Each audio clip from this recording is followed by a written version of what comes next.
Thank you, everybody, for joining us today. Welcome back to the World Economic Federation podcast. My name is Brian Odhiambo, and today I'll be leading the conversation with a very special guest. Is Jonathan Findlay. We're going to hear more about his story and what led up to the World Economic Federation, and he's going to talk to us about why the federation is very important. He is the architect of the federation, which is a groundbreaking initiative that is designed to address critical issues like veterans' benefits, the universal basic income, and equitable access to financial markets. So he's going to talk to us more about that, and we'll get a peek into some of his personal life, and he'll give us more information about that. So thank you so much, Jonathan, for joining us today.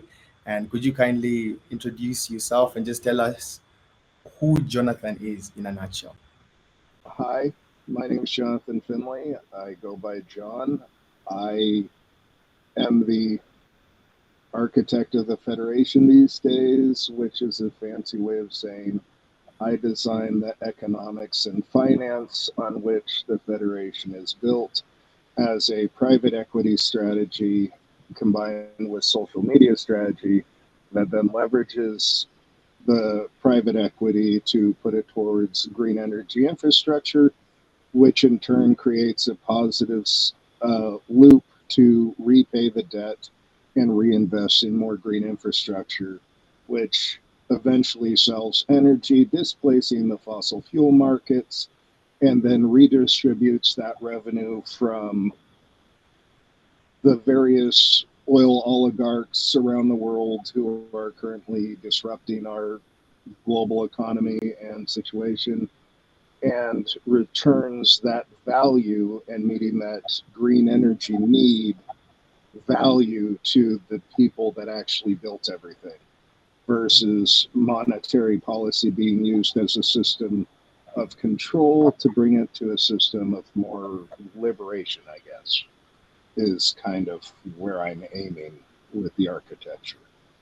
Okay, great. So could you kindly give us a brief introduction of why you felt the federation was important, and what are some of the goals that you hope to achieve, and how is the federation significant in addressing, some of these socio-economic issues that we have in America and in the world at large?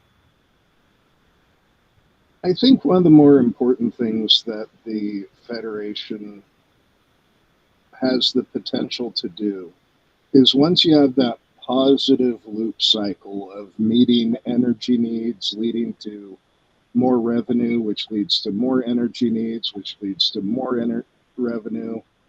And as that demand is met, it will start to make clear that a lot of the myths about the economic system, which prop up unscrupulous people, they're the best, they're the brightest, they're just so much smarter than all of us. It really comes down to privileged access to credit, where the working class is so far downstream, even the corporations come first. So what this can demonstrate is effectively the working class, they are the labor on which society is built. And the main thing that holds the working class back is their dependency on a privileged few that have access to the credit and the wealth.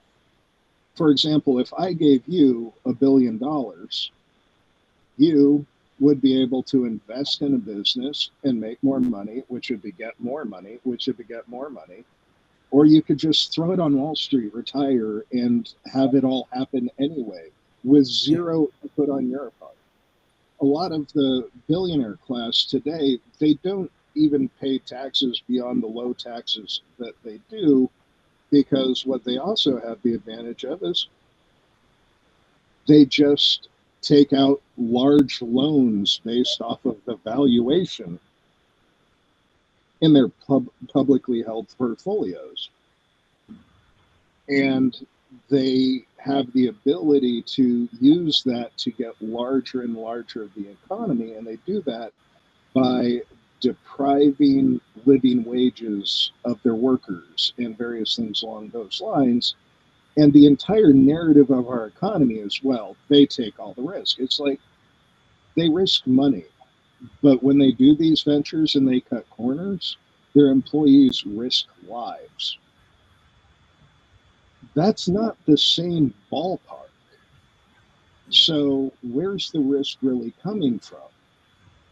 So, I think it's important to be able to eventually fully demonstrate that no, if the working class have access to credit to work untethered from systems of control through a mutually equitable system in the energy industry and the logistics industry, then that can actually readjust the outlying economic system, because there's so much repetition of the statement of, well, you get the best deal you can negotiate. Well, if your kids are going to starve, you're already back on your rear foot. You can't exactly walk away.